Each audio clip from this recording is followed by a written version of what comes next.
learning Quran together.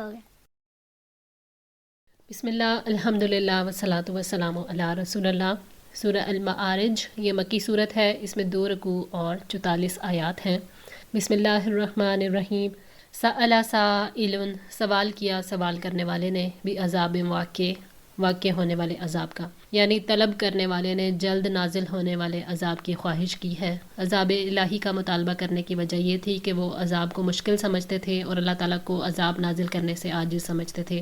نسائی اور ابن ابی حاتم نے ابن عباس رضی اللہ تعالیٰ عنہ سے روایت کیا ہے کہ سائل سے مراد نضر بن حارث ہے۔ اس نے کہا تھا، اللہم ان کان ھذا ھو الحق من عندک فامطر علینا حجارۃ من السماء او ائتنا بعذاب علیم۔ اور جب انہوں نے کہا، اے اللہ اگر یہ واقعی تیری طرف سے حق ہے تو ہم پر آسمان سے پتھروں کی بارش برسا دے یا کوئی دردناک عذاب ہم پر لے آ۔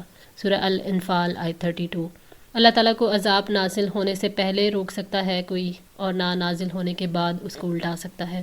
للکافرین، کافروں کے لیے، لیس لہ دافع، اس کو ہٹانے والا کوئی نہیں۔ اللہ تعالیٰ کا عذاب کافروں کے لیے تیار ہے۔ اللہ تعالیٰ اپنے وعدے کے خلاف نہیں کرتا، وہ عذاب آ کر رہے گا۔ من اللہ، اللہ تعالیٰ کی طرف سے، ذی المعارج، جو عروج والا ہے۔ ذی المعارج درجوں یا بلندیوں یا بزرگوں یا سیڑھیوں یا فضل و کرم والا، یعنی یہ عذاب اس کا ہوگا جو ان صفتوں والا ہے۔ یہ عذاب اس ہستی کی طرف سے ہوگا جو بلندی، جلال اور عزت کا مالک ہے، مخلوقات کی تدبیر اسی کے ہاتھ میں ہے۔ تعرج الملائکۃ والروح، چڑھتے ہیں فرشتے اور روح، الیہ، اس کی طرف، فی یوم کان مقدارہ 50,000 سنۃ، ایک ایسے دن میں جس کی مقدار 50,000 سال ہے۔ اللہ تعالیٰ بلندی، جلال اور عزت کا مالک ہے، مخلوقات کی تدبیر اسی کے ہاتھ میں ہے۔ فرشتے اللہ تعالیٰ کی طرف عروج کرتے ہیں جس کی تدبیر پر انہیں مقرر کیا گیا ہے، روح اسی کی طرف بلند ہوتی ہے۔ چاہے نیک ہوں یا بد، اللہ تعالیٰ کی طرف روحوں کا بلند ہونا وفات کے بعد ہے۔ نیک لوگوں کی روح اللہ کی طرف عروج کرتی ہے، انہیں ایک آسمان سے دوسرے آسمان کی طرف بلند ہونے کی اجازت دے دی جاتی ہے۔ رہیں بدکاروں کی روحیں تو وہ عروج کرتی ہیں، جب وہ آسمان پر پہنچتی ہیں تو آنے کی اجازت طلب کرتی ہیں، مگر ان کو اجازت نہیں ملتی اور ان کو زمین کی طرف لوٹا دیا جاتا ہے۔ پھر اللہ تعالیٰ نے اس مسافت کا ذکر کیا جس کو طے کر کے فرشتے اور روح اللہ کی طرف عروج کرتے ہیں۔ یہ مقدار عروج کی ابتدا سے لے کر اس کی حد تک ہے جو ان کے لیے مقرر کی گئی ہے، اور ملائے اعلیٰ تک 50,000 برس مقرر کی گئی۔ 50,000 سال والے دن سے مراد قیامت کا دن ہے۔ حضرت ابن عباس کا قول ہے کہ قیامت کا دن کافروں کے لیے 50,000 سال کا ہوگا۔ فاصبر، چنانچہ آپ صبر کریں، صبرا جمیلا، بہت اچھا صبر۔ اللہ تعالیٰ نے نبی صلی اللہ علیہ وسلم کو مخاطب کر کے فرمایا کہ اے نبی، آپ نے اپنی قوم کو دعوت دی اور وہ جھٹلا کر آپ کا دل دکھا رہی ہے اور قیامت اور عذاب کے لیے جلدی مچا رہی ہے، کیونکہ انہیں یقین نہیں ہے کہ وہ آنے والے ہیں۔ آپ اس پر صبر جمیل سے کام لیں اور دل پر ملال نہ آنے دیں، اپنے رب کے حکم پر قائم رہیں، ان کا رویہ آپ کو دعوت دینے سے نہ روکے، صبر کرنے میں خیر کثیر ہے۔ حضرت ابو ہریرہ رضی اللہ تعالیٰ عنہ سے روایت ہے کہ نبی صلی اللہ علیہ وسلم نے فرمایا، مومن کی مثال کھیتی کی طرح ہے، اسے ہمیشہ ہوا جھکاتی رہتی ہے اور مومن کو بھی مصیبتیں پہنچتی رہتی ہیں، اور منافق کی مثال صنوبر کے درخت کی طرح ہے جو حرکت نہیں کرتا یہاں تک کہ جڑ سے اکھاڑ دیا جاتا ہے۔ صحیح مسلم 7092۔ انہم یرونہ بعیدا، یقیناً وہ اسے دور سمجھتے ہیں، یعنی قیامت کو یا عذاب کو دور دیکھتے ہیں۔ جس پر بدبختی غالب آ جائے وہ اس چیز کو بھی دور دیکھتا ہے جو اس سے قریب ہے۔ وَنَرَاهُ قَرِيبًا، اور ہم اسے قریب دیکھتے ہیں۔ اللہ کو یہ دن قریب نظر آتا ہے، جسے آنا ہے وہ آ کر رہے گا اور آنے والا قریب ہی ہوتا ہے۔ اللہ تعالیٰ نے فرمایا، اقترب للناس حسابهم وهم فی غفلۃ معرضون، لوگوں کے لیے ان کا حساب قریب آ گیا اور وہ غفلت میں منہ موڑنے والے ہیں۔ سورہ الانبیاء آیت 1۔ یوم تکون السماء، جس دن ہوگا آسمان، کالمہل، تیل کی تلچھٹ کی طرح۔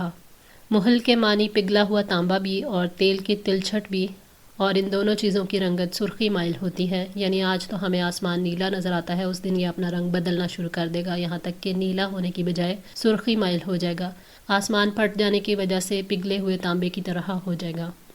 وَتَكُونُ الْجِبَالُ، اور پہاڑ ہو جائیں گے، کالعہن، دھنکی ہوئی اون کی طرح، پہاڑ دھنکی ہوئی اون کی طرح ہوں گے، اس کے بعد اڑتا ہوا غبار بن جائیں گے اور ختم ہو جائیں گے۔ جب ان بڑے بڑے اجرام فلکی پر یہ گھبراہٹ اور بے قراری طاری ہوگی تو اس کمزور بندے کے بارے میں آپ کا کیا خیال ہے، جس کی کمر کو گناہوں کے بوجھ نے بوجھل کیا ہوا ہو؟ کیا وہ اس لائق نہیں ہوگا کہ اس کا دل اکھڑ جائے، اس کی عقل زائل ہو جائے اور وہ ہر ایک سے غافل ہو جائے؟ ولا یسألو اور نہ پوچھے گا حمیمن کوئی گہرا دوست حمیمہ کسی گہرے دوست کو۔ قیامت کے دن ہر ایک کو اپنی فکر ہوگی، قریبی دوست اپنے دوست کو دیکھے گا مگر اس کے دل میں اتنی گنجائش نہیں ہوگی کہ وہ اس کا حال پوچھ سکے، نہ وہ ان باتوں کے بارے میں پوچھ سکے گا جو ان کی آپس کی محبت کے متعلق ہوں گے، بس اسے اپنے آپ کا غم ہوگا۔ حضرت ابن عباس رضی اللہ تعالیٰ عنہ نے فرمایا جان پہچان والے ایک دوسرے سے کترا جائیں گے۔ یبصرونہم وہ انہیں دکھائے جائیں گے، یود المجرمو مجرم چاہے گا، لو یفتدی کاش وہ فدیے میں دے دے، من عذابی عذاب سے، یومئذ اس دن، ببنی ہی اپنے بیٹوں کو۔ دوست دوستوں کو دیکھیں گے، ایک دوسرے کو پہچان لیں گے مگر بات نہیں کریں گے۔ مجرم چاہیں گے کہ اپنی اس اولاد کو فدیے میں دے دیں جسے بیٹیوں کے مقابلے میں وہ افضل سمجھتا تھا، اور اپنی جان بچا لیں مگر اس دن فدیہ قبول نہیں ہوگا۔ وصاحبتہ واخیہ اور اپنی بیوی کو اور اپنے بھائی کو۔ مجرم چاہے گا اپنی بیوی کو جس سے وہ محبت کرتا تھا اسے فدیے میں دے کر اپنی جان بچا لے، اور اس بھائی کو فدیے میں دے دے جو اس کا مددگار تھا مگر فدیہ قبول نہیں ہوگا۔ وفاصلاتہ اور اپنے قریبی خاندان کو، اللاتی تؤویہ جو اسے جگہ دیتا تھا۔ مجرم چاہے گا اپنے اہل خاندان کو یعنی اپنے رشتہ داروں کو اپنے بدلے میں دے کر خود کو جہنم کی آگ سے بچا لے مگر اس سے کوئی فائدہ نہیں ہوگا۔ یہ اس قبیلے کا معاملہ ہوگا جو ایک دوسرے کے مددگار ہوں گے۔ ومن فی الارض جمیعا اور ان سب کو جو زمین میں ہیں، ثم ینجیہ پھر وہ اس کو نجات دلا دے، یعنی روئے زمین کے سارے باشندے لے کر بھی حاضر ہوگا تو فدیہ منظور نہیں ہوگا۔ فرمایا فَإِذَا نُفِخَ فِي الصُّورِ فَلَا أَنْسَابَ بَيْنَهُمْ يَوْمَئِذٍ وَلَا يَتَسَاءَلُونَ پھر جب سور میں پھونکا جائے گا تو اس دن ان کے درمیان کوئی قرابت داریاں نہ رہیں گی اور نہ ہی وہ ایک دوسرے کو پوچھیں گے۔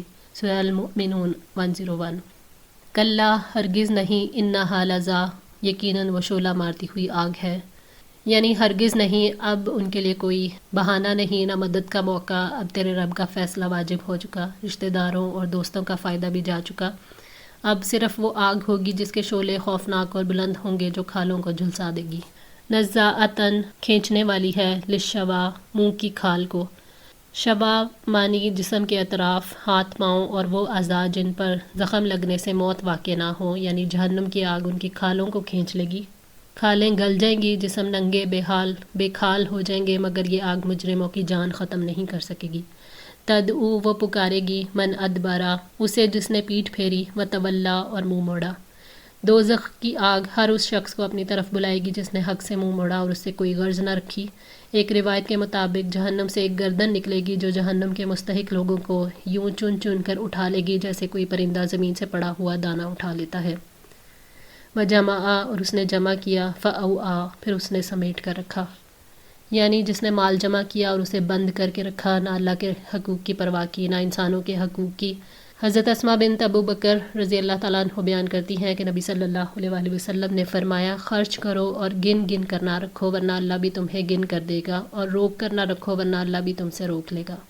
صحیح بخاری 1434۔ ان الانسان خلق بلا شبہ انسان پیدا کیا گیا، ہلوعا کم ہمت، یہ انسان کا وصف ہے جسے اللہ تعالیٰ نے پیدا کیا۔ اللہ تعالیٰ نے انسان کی فطرت بیان کی ہے کہ وہ بہت بے صبرا ہے، تھوڑی سی تکلیف سے صبر کھو بیٹھتا ہے۔ اذا مسہ الشر جب اس کو تکلیف پہنچتی ہے، جزوعا بہت جزا فضا کرنے والا ہے۔ بس اگر کبھی اس پر فقر یا کسی مرض کا حملہ ہوتا ہے یا مال اور گھر والوں اور اولاد میں سے کوئی محبوب چلا جاتا ہے تو انتہائی بے صبری کا مظاہرہ کرتا ہے، اس بارے میں صبر کو استعمال نہیں کرتا اور نہ اللہ کی قضا پر راضی ہوتا ہے، یعنی بیماری میں صبر نہیں کرتا اور مصیبت میں کبھی راضی نہیں ہوتا، اللہ کی قضا و قدر پر راضی نہیں ہوتا۔ وَإِذَا مَسَّهُ الْخَيْرُ اور جب اسے بھلائی پہنچتی ہے، منوعا تو بہت روکنے والا ہوتا ہے، یعنی جب ہاتھ میں مال آ جائے اور اللہ تعالیٰ اپنے انعامات سے اس کو نوازتا ہے تو پھر بخیل بن جاتا ہے اور حقوق ادا کرنے کی بجائے مال جمع کرنے لگ جاتا ہے۔ الا المصلین سوائے نمازیوں کے، یعنی بری عادتوں سے بچنے والے نمازی ہیں۔ نمازیوں کو اللہ تعالیٰ برائیوں سے محفوظ رکھتا ہے اور نیکیوں کی توفیق دیتا ہے۔ جب ان پر مصیبت آتی ہے تو وہ صبر کرتے ہیں اور اللہ سے ثواب کی امید رکھتے ہیں، اور جب کوئی بھلائی ملتی ہے تو شکر کرتے ہیں، اللہ کے راستے میں مال خرچ کرتے ہیں اور اس سے ثواب کی امید رکھتے ہیں۔ آج کے لیے اتنا ہی۔ دعا ہے اللہ تعالیٰ ہماری اس کوشش کو قبول فرمائیں، ہماری غلطیوں کوتاہیوں کو معاف فرما کر ہم سب کی اصلاح فرمائیں۔ جزاکم اللہ خیر، والسلام علیکم ورحمۃ اللہ وبرکاتہ۔